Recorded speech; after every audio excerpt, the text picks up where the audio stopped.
Welcome to So Many Receipts. I'm Flo Michelle. And I'm Shelley Seddon. And we are two entertainment journos based in Sydney, Australia who love to analyse and talk about all things reality TV and pop culture.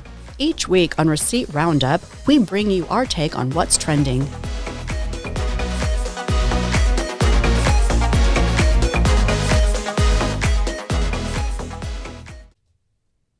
This week on the podcast, the firing of a real housewife of Atlanta, an Australian survivor mystery, new reality TV dating show love triangle, and more. But first, my goodness, MAFS is finally over. Shell, considering it was your first ever viewing experience, I want to congratulate you for not dramatically walking out of the experiment. I can't believe I survived 40 episodes. I had no idea that this show goes on for so long. I think that's part of the reason I never watched it. I have a fear of commitment. So it's like, who has time to watch a show 4 nights a week?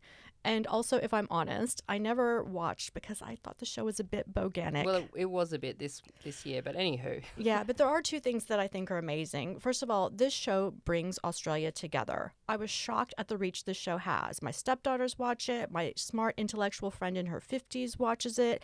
And my mother-in-law has a gentleman friend who is 99 and a half. And he is obsessed with the show. Oh, my goodness. So if you're not watching MAFS, there is some major FOMO happening because everyone is talking about it. 99. I do apologise to that lovely old gentleman. You know, I found it enormously entertaining this year and absolutely unprecedented. I've been in entertainment for decades. We both have. And I can't really remember a show ever causing this much hype. The only thing I can compare it to was the very first season of Australian Big Brother 20 years ago. I remember we had never seen anything like that here, but it was a different time. There was no social media, no contestants going rogue, unlike with this show. So this year MAFS was just next level. It kind of jumped the shark, maybe a little bit more manipulated than usual, but it was such a spectacular jump because it did deliver blockbuster ratings. Yeah, so also in an era of streaming services and premium content, millions of people tuned in to a free-to-air television show. And I can't tell you the last show I watched on regular TV. It was really weird seeing commercials again. So in honour, we are doing a final wrap-up with our first ever Married at First Sight Awards for 2025, starting with my award for Most Insincere Moment, which goes to Jacqui for telling Ryan, I have always loved you since the day we met. Lie. Just a big old lie. Yeah, that was a bit over the top. My first award goes to Worst Outfit, and that goes to Karina and her snood. Oh, yes. It was not giving Dorit at the Real Housewives of Beverly Hills reunion last year, which was very chic, so chic, or Kylie Jenner, who both wore it better. It was a continuity nightmare because every shot that they cut back to her, it was positioned differently on her head, and it was just weird. Oh, yes, that's right. Well, my award for biggest glow down was Clint. Because when we first met him with Lauren, he was all bouffant hair and shiny skin, remember? Now he's with Jacqui. He's got a floppy fringe and a face full of whiskers. I thought she liked them polished. I'm not really sure what happened there. Well, I like what you said last week. You said he had rich man energy. And I said he smelled like money too. Yes. So RME, I think, is a new thing. Rich man energy is so much better than BDE. Yep. So I would also like to give an award for the person most in need of a rebrand, and that goes to Paul. I've said all season long, Paul was killing his brand as a wellness advisor, and shocker, he has just announced after 5 years of being a FIFO wellness advisor, his journey has come to an end. What a shock. Very sad. He will now be building an online fitness empire. And I wonder if his employer politely discussed parting ways with him as well. Yeah, I thought the same thing. Maybe. Most talked about cast member we never met, none other than Quavo, the rapper who Karina slept with. Yep, never heard of him before. Yeah, he was an honorary cast member absolutely this year. Yeah, now we all know Quavo. The next award goes to most likely to have a career in TV, and I give that to Jamie. She is a natural narrator and talent. She's personality plus, little pocket rocket. I love her. And I can totally see her hosting something like Beauty and the Geek or Love Island like Sophie Monk. Although Jacqui says that she wants to be the next Sophie Monk. Yeah, I can see them maybe doing something like that. The Foreign Language Award goes to Adrian from Western Sydney. Yes, for his strange dialect. Yes, and all of the subtitles. Like, not even on SBS do I see this many subtitles, I know. I don't think. See, I don't think he can ever do Cameo because everything would need to be subtitles. So, the next award goes to Most Forgettable Contestant, Jake. So when we were at the viewing party on Sunday, someone mentioned Jake, and I'm like, who? It's like, exactly. But he was the Perth PE teacher who was married to Ashley for a hot minute, and he left after he slagged all the girls off during the photo task. And actually, wasn't he the very first one that mentioned that Jacqui had crazy eyes? Yes. Yeah, so he's actually responsible for an entire brand and industry of Jacqui the Crazy Eyes now. She should, thank him formally for that in some way. Okay, so we will remember him for that. Yes. The Best Supporting Foreign Language Award goes to Paul for pretending he didn't know what the English word snob meant. Yeah, this reminded me of Hilaria on the Baldwins when she forgot the English word for cucumber. That's like, right. please. Yes. And also the Catchphrase Award. We have to give that to our aspiring trad wife and spicy marg queen, Lauren. She wins this hands down with her iconic addition to the Australian language with Boganic. Yes, thank you so much, Lauren. So that's a wrap on MAFS until the next exhausting season. Goodbye. Goodbye. And can I also say good riddance too? Absolutely. Just for good measure. Okay. So, this Real Housewives segment is brought to you by Craftworks Distillery, based in Capertee, New South Wales, an award-winning distillery producing craft spirits including whiskies, gin and other products. So in honor of Craftworks, let's recall the most memorable alcohol-related moment in Real Housewives.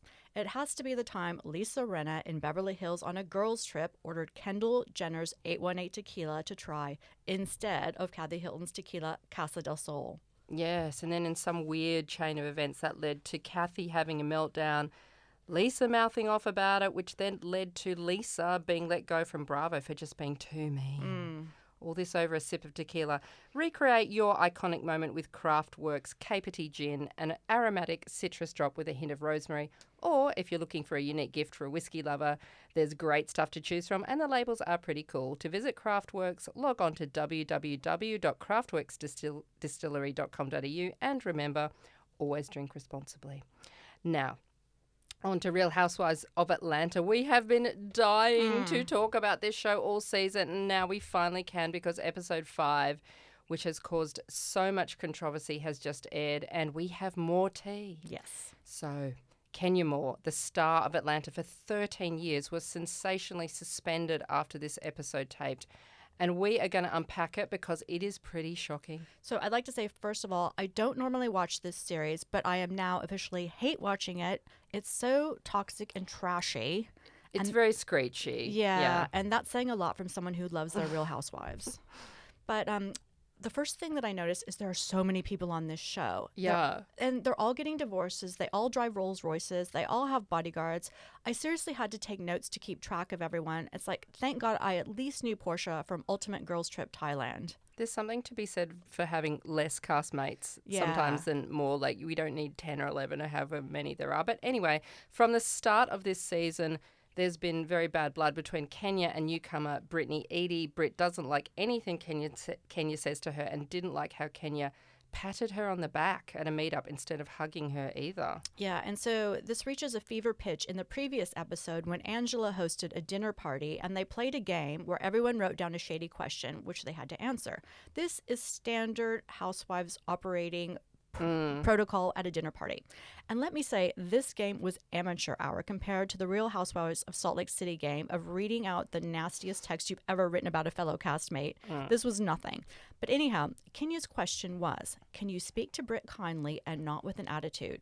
So Kenya said Brit was trying to have a moment for the cameras, and they went back and forth, and it ended with Kenya saying, peasants cannot come for a queen. Yeah, and that apparently sent Brit into a meltdown. As filming was wrapping up, Brit started talking smack and said in relation to Kenya, I mean, I still got my pistol, I got whips, pistols, everything. What? Yeah. Kenya told production she didn't feel safe and felt that they didn't respond appropriately, so she decided to take matters into her own hands. Yeah, so this led to the latest episode, which was taped all the way back in June last year.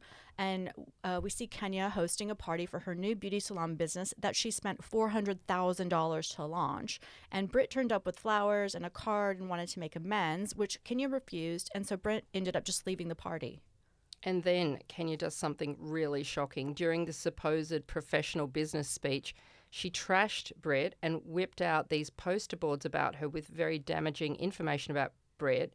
The worst poster Kenya shows to all the attendees was Brit allegedly in an oral sex act with a man. We don't see the poster, but everyone is very shocked, understandably. It was actually the first time I think I've ever seen the ladies quiet. Yeah, true. We're not sure what this poster was exactly. There was speculation it was supposedly a mock-up of a meme Kenya saw on the internet. Another theory is that it's from Brit's OnlyFans account, which was a paid private view pic. We don't know. Yeah, so almost a whole year since this was recorded, there's been a lot of sympathy for Brit, given speculation as to what the pic was. It was described in the press as a pic of revenge porn. And at the end of the ep, it did say on screen, based on Kenya's behavior, the decision was made to cease filming with her this season. So, of course, this has been a huge thing in the Bravoverse. This incident happened when Bravo was dealing with a lot of reality reckoning controversy, and they were obviously trying to do some damage control. But the question I have is, why wasn't Brit fired or at least suspended as well? There should be zero tolerance given to threats of violence. I agree. I would have fired her. Yeah. I couldn't believe she said that about a gun. It was so gangster. The problem with Bravo is that they have different rules for different people. Yeah, and I thought of the alleged sexual assault with Carolyn Manzo and Brandy Glanville. They ended up never airing that series of Ultimate Girls Trip because of this incident that apparently happened between the two of them. So why was it okay to show this on TV? Yeah. It's so odd. And actually, Bravo very rarely fire or suspend someone. I mean, they let people go all the time. So, for example, they let go of Rebecca Minkoff from New York because she was just too boring. But actual firings are rare or suspensions. The only one I recently remember actually happened 5 years ago in Below Deck Med. Remember there was a deckhand called Pete, a US guy, and he posted a racist, sexist cartoon on his social media. Yeah, so he was immediately fired from Bravo. But because the first 5 eps of the show had already aired, Bravo then had to scramble really quickly to edit him out of all of the remaining shows. And it's so odd because sometimes they couldn't help getting a glimpse of his arm or something or pulling up a rope. And it's like, oh, gosh. Yeah, there's awkward. There's that ghost of a guy. Yeah, and we also asked one of our besties, Liz. Hey, Liz. Yeah, a longtime Atlanta viewer. We asked her for her take on this, and she said Bravo has a very inconsistent record when it comes to disciplining housewives. They should have done something in season 9 when Phaedra accused Candy and Todd of attempting to drug Portia and Shamia to take them to a sex dungeon and use them for sex.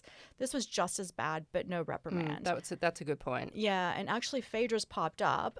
She's had a renaissance, and she's popped up on Ultimate Girls Trips and Married to Medicine and Traitors. And I'm sure she popped up on Dubai. I think I was just in the neighborhood or something. Yeah, like I remember that. Having lunch with someone. She's everywhere. Anyway, Kenya went on Tamron Hall's talk show and tried to explain the logic behind these bizarre actions. Basically, what she was saying was that when Brit threatened, she felt threatened when Brit talked about this pistol. And she said to Tamron, because I felt unsafe, I felt like it also endangered my daughter as well, and I wanted to protect her. So she's basically saying I retaliated with these posters. So Brit would then get the message, if you try to harm me in any way, I'm going to harm you with something incredibly damaging, so you better not do it again. And that's just how I roll. I think that's what she was trying to say. Yeah, I thought this was bullshit logic. I mean, so this is what you're modeling to your daughter. This is how you retaliate against someone. Yeah. And I would just like to mention the Michelle Obama quote at this time, when they go low, you go high. So people are even questioning as to why Brit would even be the owner of a pistol in the first place. She's new to the spotlight. Like the other ladies have bodyguards, but she's just joined. So, I mean, Shell, what are your thoughts? She's carrying around a pistol, allegedly. Yeah, I mean, Americans carry guns, that's especially in the South. And there are some really rough, areas of Atlanta. They were afraid to go to this party in this vault because it was in a bad area of Atlanta. That's right. They it's kept talking about it. Yeah, and it's like 2 of these women have bodyguards with them at all times. I mean, this is kind of just the culture. And Georgia is an open carry state, which means that if you're 21 or older, you can openly carry a handgun, a long gun, or other weapons without a permit. That is so scary. Yeah, very scary. Yeah, anyway, I would love to know if they will keep Brit for another season or not. And on a personal note, I really don't like her anyway. Yeah. There was a scene in the same episode where she goes to dinner with her sister, and her sister's really sad, saying, you know, ever since you got married, you've forgotten all about me. And Brit is so cold to her. I just don't really like her at all. Yeah, and plus, you know, her husband Mike kept bringing her, and he's just always lurking around, and she can't have any conversations or do anything without Mike. I thought that was so weird in that same car park scene. She said the words "my husband" about 7 times. Yeah, so he was lurking there as well. Yeah. It's like when she was out to dinner with the girls. It's just I don't know, it gives me the ick. But anyway, Kenya says that she and the Atlanta Housewives are the ones who came up with the term receipts. So I'd like to say thank you, girls. But this receipt was not the kind of receipt you want to use with the poster board stunt. I think maybe someone wants a refund or something. Yeah, exactly. After Someone all needs a this. refund. Anyway, on to Australian Survivor. We are now in the home stretch, but something kind of weird has happened. So this week we saw Olympic track star Morgan Mitchell get voted off to join the jury, except she didn't. What is going on here, and why isn't media talking about it? We think we may have unraveled the mystery, and it's kind of uncomfortable. Yeah, so in the latest episode, when the jury walked out, there was no Morgan. And no one even looked surprised from like the remaining players at tribal council or the people on other jury members. And Jonathan then casually mentions Morgan's decided to leave the show. And he just gave no other explanation. So that means she won't be able to vote for the winner of $500,000 after she got down to the final 6. Like, this is totally bizarre. I don't ever remember even that happening in any other Survivors. So anyway, a week before Morgan was voted out, I saw someone on a Survivor thread in Reddit pose the question, is there any other contestant aside from Morgan that has made it this far with such minimal airtime? I then saw someone else reply, it certainly seems intentional.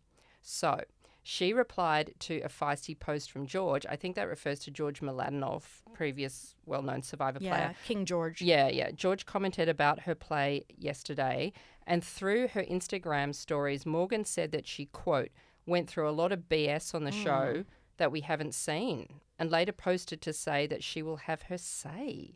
Another Reddit poster then said, my guess is that something possibly did happen regarding those rumours. And after filming, the show has approached her with how they want to handle it, and there's been a dispute. So the less they show her, the less overall damage she can do to the show. And then another poster says, I don't love speculation as I feel it gets taken a bit too far, but it definitely looks like she was involved in some sort of controversy, and the show decided the best way forward was to lower their impact. Oh my God, what is this controversy?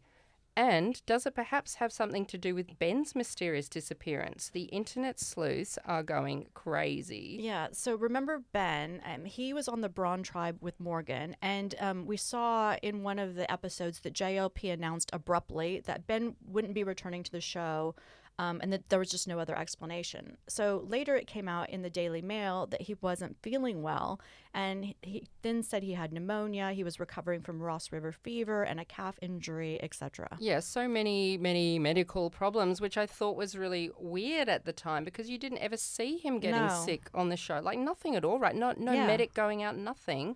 So about 6 weeks ago, into my investigation, I saw in this Reddit thread another post by someone saying that they heard the real reason Ben allegedly left was due to an incident with someone. And I've just read in the last day, Shell, that someone else has now got onto Reddit and said they know a source who works on the show, and allegedly this incident is to do with Ben singing a racist song around a campfire one night. Morgan apparently complained to producers and then was unhappy with production from that point onwards. Now, we are not saying this is true. We don't have any proof of that. However, up until now, all these Reddit threads have not made that much sense, and I felt they were just speculation. But now, after seeing Morgan leave the show like this, now I've got more context. Yeah. I don't know. Something's not right. My spidey senses are up. Yeah, we have 2 players now leave under mysterious circumstances. Are they connected or not? It's like, it's bizarre. It's so weird that there's no mention of Survivor on her Instagram. And like everyone else has posted. Zara's posted. Yeah, like Zara's had 7 posts, 8 posts and up there. Kate had a huge post up when she was voted out. And, you know, there was no exit interview. There was no villa, arrival. But, and checking on Insta, there's absolutely nothing on her Insta. Like, I think one picture. She had one one announcement post, I'm going on Survivor, and that is it. Yeah, if you make Final Six in Survivor, like I am shouting that from the rooftops. Yeah. It's bizarre. But there is some good news. She is pregnant with twins. So congratulations to Morgan. Yeah, so most of her Insta posts are about that. Yeah, But yeah. nothing on Survivor. Okay, well, Stay stay tuned. On to new reality TV dating show Stan's Love Triangle, which has just started. It's an easy watch. It's on once a week, thankfully, Yay. which is manageable, thank goodness. I did think it was pretty funny that Mike Gunner, who was on MAFS 6 years ago, was on this show and so concerned that his date, Melinda, would recognise him from MAFS in that beach scene, but she actually had no idea who he was. I think the show has potential, see how it goes. Yeah, I agree. But for me, it's just a little bit too soon after MAFS. It's like more couples meeting each other at first sight and more couples dinner parties. I'm just exhausted. Yes, you are. Oh, God. But, okay, watching the other people, people exchange text messages for the first episode doesn't really make for riveting TV. But the second episode did pick up, and the cast have to choose between two suitors that they've never seen. But they do realize that the second suitor will show up at some point, right? Well, I guess they do. I don't know why it's such I guess a big that was deal. outlined in the notes beforehand. Yeah. I think it just makes that whole I chose you first, I choose you second thing kind of awkward. So I also attended Stan's Love Triangle launch party in Sydney the other week. Solo, I'm I might sorry. add. I was recovering from MAFS. Yes, okay. Well, I did all the work myself, and I did some chats with Mike and the cast. We will be popping them up as shallow dive segments next week, so look out for those. However, Bernie, the Portuguese guy, wasn't at this launch. That's weird. So I asked someone where he was, and they said, he said he couldn't make it. How bizarre. Why wouldn't you not turn up to the launch of your own TV show? Maybe he was recovering from MAFS. Well, it just makes me think that maybe he fell out with production in some way. So it will be interesting to see what happens with him and his story as the show goes on. So I do have an issue with Bernie. So Bernie got matched up with an American girl. That's who he chose. And then he constantly was making fun of her accent and saying that she's so American. It's like, this might be just a little bit of a trigger for me because my English husband does sometimes say he can't understand me because I talk too fast and speak American. So he also says I walk too fast, even though he's super fit, but he just needs to lift his game and keep up. So. Well, yes. But I was thinking about this. If I'm an Australian, and if I was dating in America and some guy over there was making fun of my Australian accent and throwing in things like "g'day, mate," and things like that, I think that would give me the ick as well. Yeah, I agree. So I'm with the American Texas girl. Now on to our rose and thorn. So my rose this week is Real Housewives of Sydney. So I really do like this show, and there was actually an interesting discussion on the show other than Botox Yes, this week. for once. Yeah. So we saw Martine bring up some unseen footage from the Noosa trip where she quotes Jordan Peterson, a well-known psychologist, saying he believes you don't fully mature as an adult unless you have kids. And she agrees with this. Sally then says, you're obviously throwing shade at Kate, who doesn't have kids. Yeah, and that gave me pause. I actually did think, how do I feel about that? I actually totally don't agree with her because I have kids and I still don't feel fully formed as an adult or grown up. I still feel I'm bumbling through life sometimes. So for her to say that, I so don't agree. Yeah, I just didn't understand why Sally brought that up because, she thought that... Well, she was being shady, right? Yeah, she thought that Martine was throwing shade at Kate, but Kate wasn't even in Noosa, so it didn't make sense. Secondhand shade. Yeah, so, and I also say this every time, but this group just does not mesh. And so Martine stormed out of a margarita bar because she couldn't get a word in edgewise, and Victoria said that big personalities and Martine don't mix. So it was later revealed that Martine's mother was very ill at the time of shooting, and she actually died a week after the girls got back from New Zealand. And obviously Martine was dealing with a lot, and I just wish that she would have been honest with the group because they would have given her so much grace and rallied around her, I'm sure. Yeah, so it must have been very hard for Martine to film during that time, and I'm sure they would have been supportive. But it does beg the question, why did she go on the trip? Because several of them didn't go. Yeah. But anyway, we don't know what was going on behind the scenes. But, if she was under this stress, that also explains, I feel, some of her flatness in some of the other scenes. She was she was in the healing session with Jacqui Gillies. She was almost lying down with her head in a cushion saying something like, what am I doing here? Yeah, and she was really, really keen to get a reading from Jacqui as well. So I'm wondering if that was part of the reason. But I actually like Martine. I think she's beautiful and smart, and I love her style. But she just doesn't work with this group, and neither do Nicole or Caroline. And I just think the best part was Chrissy, Terry, Sally, and Kate when they were just having fun and just being girls on a girls' trip. I love that. It was so good to see them just laughing. Exactly. And I have to say that I am team Terry and Chrissy. They shouldn't have to dull themselves down or worry about what they say. They should just, have fun and let loose, let your hair down. Yeah, I do love as well how they just say it as it is. Here's my theory. I think Martine in real life is probably used to being a big fish in a small pond, and now it's like she's a small fish in a pond full of piranhas. She's obviously used to maybe holding court and people stop and listen when she talks, but this is the big leagues. You do have to get over it and just shout or interject if necessary. I'm ride or die for Chrissy and Terry as well, and I also agree. They should not have to dumb themselves down. I thought it was interesting how Chrissy kept saying to Cameron, oh, do I have to wait as if she's the school teacher? I know. And can you imagine Martine on Real Housewives of Atlanta? She would just get annihilated. Oh, she wouldn't. She wouldn't cope. Yeah, no, not at all. So my rose this week is for Bethany Frankel, former New York housewife, who last week I gave a spray to for bad-mouthing the Housewives franchise in general. However, this week she gets a rose from me because 7 days is a long time in reality TV. It is.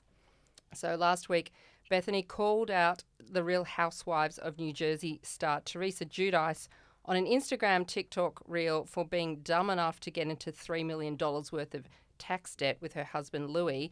Then Teresa's daughter Gia, who has her own podcast, said, Dear Bethany Frankel, thank you so much for your sweet video. My mum and Louis have everything under control with their finances. I do hope that $1,000 TikTok paycheck was worth it for you. Oh, God. To which Bethany responded with an epic comeback post on social media saying, when your mum and stepdad owe $3 million in taxes, maybe it's time to learn how to stay quiet. If you're old enough to speak publicly about money, you're old enough to be held accountable for what you say. Ignorance, lack of financial education, and loud opinions while your family is drowning in debt, that is a recipe for raising a generation that moves backwards. If your household owes millions to the government, what you need is a financial accountant, not an Instagram account. What an iconic response. That is a mic drop moment. Yes, 54-year-old Bethany Frankel schooling 24-year-old Gia Giudice. Bethany has gotten thousands of comments agreeing with that opinion. See, this is the Bethany I love, where she talks about something meaningful and not just pharmacy brand makeup and caviar and all that other stuff that she does. Yeah, and as we just learned, Gia is going to star in her own reality show, so she's going to have to get ready, for. There's going to be some trolls and online abuse, so she better toughen up. Yeah, with Meghan Markle's son Brooks is also in it. Yes. Who else is in it? A few other some Real Housewives of Atlanta's Candy Burris. Kim Zolciak from Atlanta. Her daughter's in it. She looks exactly the same. Yeah. They're all about 20, 21. It's for the younger generation. Yeah. But I guess the OGs, the mums and dads might be popping up, so that'll be interesting. Yeah. And you know what? Getting back to that whole spray, I couldn't agree with Bethany more. Teresa is in massive trouble yet again. Gia should not be pretending things are okay. Yeah. Just my opinion. I agree. And so my thorn for this week, many people's thorn for this week, is probably the White Lotus finale. And spoiler alert, if you haven't seen it, stop listening now. But spoilers are out everywhere. So I would just like to say I was so patient with this show. People said it would pick up after the first few episodes. No. People said the finale would deliver and make up for the slow season. No. People said the fashion was really good. No. It's like this whole show was just disappointing. Like it. Yeah, I just feel like last season in Sicily was so much better. And I just feel like this year they barely left the resort. And my one request for the finale was do not harm a hair on Chelsea's head or I will be very upset. So what do? They killed Chelsea. So I'm just saying this might have been a blessing in disguise because she did say she wanted to be with her loser boyfriend, Rick, forever. So anyway, but I have two beef. You've got more beef? Yeah, I've got You've beef. got even more beef? So basically, this Rick guy, Chelsea's loser boyfriend, has come to Thailand because he's looking for the man who killed his father. So it happens that this guy is one of the wealthy owners of the retreat. So Rick becomes friendly with the wife and finds the owner is at their house in Thailand or in Bangkok. So he wrangles an invite to their house saying he's a producer and wants to cast the wife in a movie. So he ends up at the house, confronts the husband and points a gun at him, doesn't end up killing him, but then escapes while 2 bodyguards are chasing him. So then he comes back to the resort owned by this couple. And so the owner and the wife return a few days later and see Rick sitting at the breakfast buffet with Chelsea.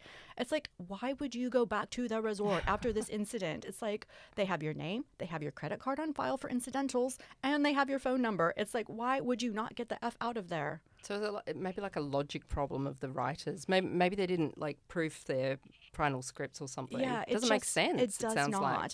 The second issue I have is there is a rich Southern family staying at the resort who all studied Southern charm for their accents. So the father's lost all of his money in a dodgy business deal. So he decides to kill his entire family to save them from a horrific life of being poor.